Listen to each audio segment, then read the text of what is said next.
Hey guys, this is Scott from Church Tech Talks. Hey, I did a video a couple weeks ago on the new Midas DP48, which is pretty awesome, and I'll put a link below. If you haven't seen that video, go check it out.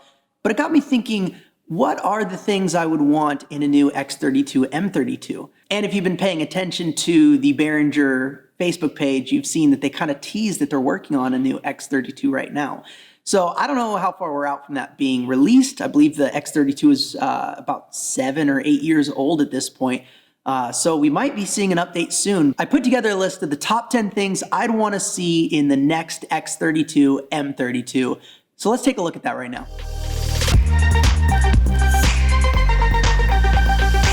All right, so first things first, this isn't gonna be in order of importance. I feel like all of them are pretty important, some more than others to me personally, but maybe not to everyone else. So they're in random order. So let's start with number 10, and that is a bigger touch-enabled screen. I think I've heard this a lot of times. I've even had guys that I'm training that'll go up and try to touch the screen and it just doesn't work. It's 2019, everyone's used to touch screen. Everyone, at least most manufacturers, know how to do it well enough to where it's not like the old touch screens that didn't work. I think everyone wants a touch screen. It makes it easier. You can just grab something. I love Yamaha's little like touch and turn thing that they implement on their consoles. We could see something like that possibly. And that's pretty cheap for someone like Behringer to do because they don't need a million encoders. You can just touch it and turn one knob and that controls it. It's one extra step, but it's simple and it's easy to teach other guys how to do it. So that's why that's my number 10, just a big touch screen right on the console. Number 9 is kind of an obvious one, but it's obvious I have to add it to the list anyways. It's just a higher channel count.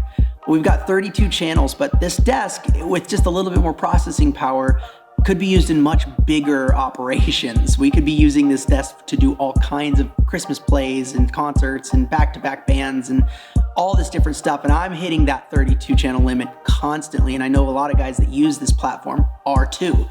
So I think that, doubling it to 64, even giving us a 48 channel console would be a little bit more freedom, but I think the 32 limit is just a little too constraining for most of us. So that's why that is the number 9 on the list, even though it's obvious. Now, number 8 is a cheaper control surface with limited or no I/O. And the reason I want that is because number 1, they'd be cheaper to build, so they'd be cheaper for us to buy. But number 2, a lot of times we're using the I/O boxes on stage. Well, we don't need that I/O in the back. We don't need all of those preamps that we're paying for in the back at front of house.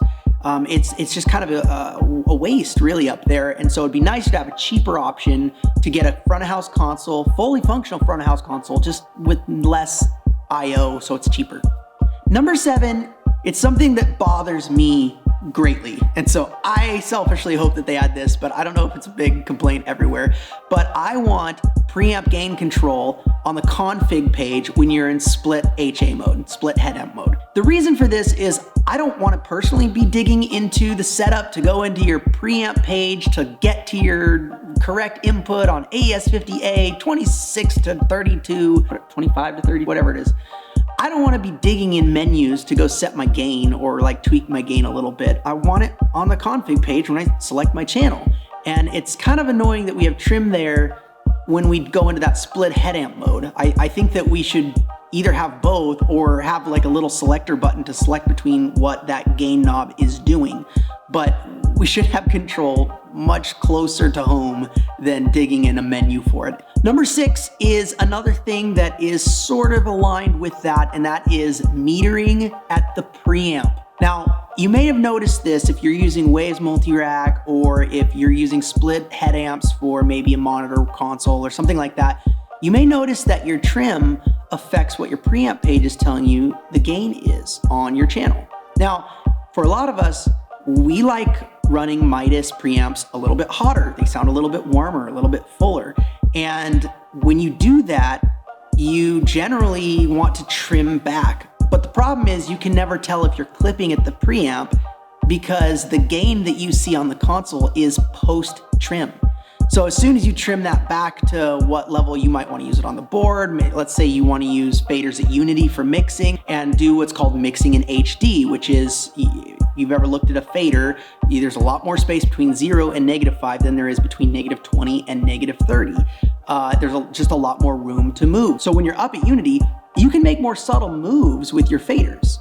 So that's mixing in HD, and it's very difficult to do that with the X32 M32 because when you set your preamp gain after you trim it back, you'll see that your meter is showing post trim. So that's super frustrating to me. I wish they'd fix that. I wish there'd be a way to see what the actual preamp gain is right after it converts to ADDA before the digital trim hits it. Number 5 is multiple card slots. It's super frustrating having one because it's super limiting.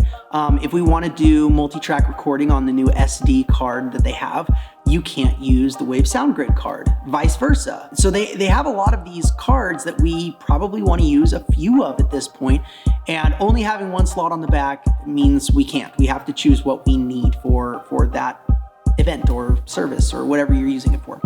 So number 5 is definitely multiple card slots. All right, number 4 is on the list because it has to be. I've heard everyone complain about this console, and that is a better routing interface. Now, if you've only ever used an X32, it might just be what you know, and so it seems simple, but it's not. A lot of consoles do this better, and I think it's partly because there is no touchscreen, so bringing a touchscreen to it would give you a lot more options as far as, touch and drag routing or something to that degree, something that's a little bit more intuitive. It just feels like this is, you're deep into menus to get to the routing, and it's way more complicated than it needs to be. So that could be maybe a software patch, but like I said, because, some of those touch interface stuff would be a little bit more intuitive, maybe that's a hardware change they need to make. Number 3 is a pet peeve I have, and it's more of a pet peeve when you hit that 32 channel limitation, certainly, and that is stereo linking evens to odds. Right now, the console only does odds to evens. If you want to link 1 and 2, you're golden, but if you want to link 2 and 3, you can't. And that's super frustrating if your drums, let's say your drums overheads fall on channel 6 and channel 7. Well, you can't link those channels, so you have to move them to 7 and 8. That's not a problem if you have open channels, but if you're running into that 32 channel limitation, you need to reclaim channel 6 and put your bass there or something, and now things are out of order on your console. And yes, you can fix that by putting different sources for different channels, moving things around, but that gets really complicated and is very difficult to teach volunteers how to do that. And sometimes I even get lost where I will have done that and then forgotten and wonder why I'm not getting any signal on this channel. It doesn't need to be that complicated, and if they just made it so that you could stereo link any 2 channels that were next to each other, that would be far better. Now, if they went one step further and made it that you could stereo link any 2 channels anywhere, that would be the best, because then we could do all kinds of stuff. So that's number 3. Number 2 is the ability to tap inputs pre-Waves. Currently, the way you route things in Waves, if you're using Waves multi-rack through SoundGrid or through Native, you are sending your signal to Waves first, then from Waves, you're getting it back into your console. Now that's fine and everything until you go to send a musician a monitor feed, and there's no way to tap it before Waves. Now let's say you're going to send a vocalist their vocal, and you're doing your processing for your vocal channel on Waves. You have all the delay that Waves is adding to the signal, plus you have all of your settings that you're using for your house. Well, your house might be too compressed for their ears, or the EQ might not be right for their ears. It might be right in the house, but it might not be right for their ears. There's no way to fix that going to their ears. Now, you could send that channel to multiple places, but it just gets super complicated, takes up more channels. We've talked about the channel limit being a problem, so that doesn't help us. And really, you should just be able to tap before Waves, but you can't right now. So I hope that they fix that, and I don't know exactly, that might be a hardware limitation or something with the routing. We've already talked about both of those things, so I think that it's probably a wish list item for a new instead of having it be like a software patch kind of thing. But either way, I hope that they fix that so that you can tap before Waves affects the signal. And number 1 is number 1, I think, for everyone. It was rumored to be included in the 4.0 patch that they're releasing, but I've heard before that it's also a hardware limitation, so I don't know if it is. And at this point, you're saying, what's number 1? What's number 1? Number 1 is patching in blocks of 1. Right now, we're limited by blocks of 8. It's super frustrating. It's super limiting. Let's say, for instance, you have a couple of handheld mics that the receivers are at your front of house. Well, if you only want those 2 inputs going into your X32 M32, then you are losing out on 6 channels because you have to move them in blocks of 8. Same thing with Pro Presenter. If you want to bring Pro Presenter in, if you're mono, it's just a single channel. If you're running stereo, it's 2 channels. But if you want to bring those 2 channels in, then you can't really. You have to bring an entire block of 8 back. Now, yes, you can use the aux inputs to kind of get around that a little bit, but then you're taking up your aux inputs for input channels. So it's frustrating, and it really shouldn't be something that you have to do. You should be able to block any number of inputs you want from whatever input sources you have. And so I've always thought, and I've been told, that that was a hardware limitation, but maybe it's not. Maybe they figured out a way around it with the software, and that's what we're gonna see in the 4.0 update.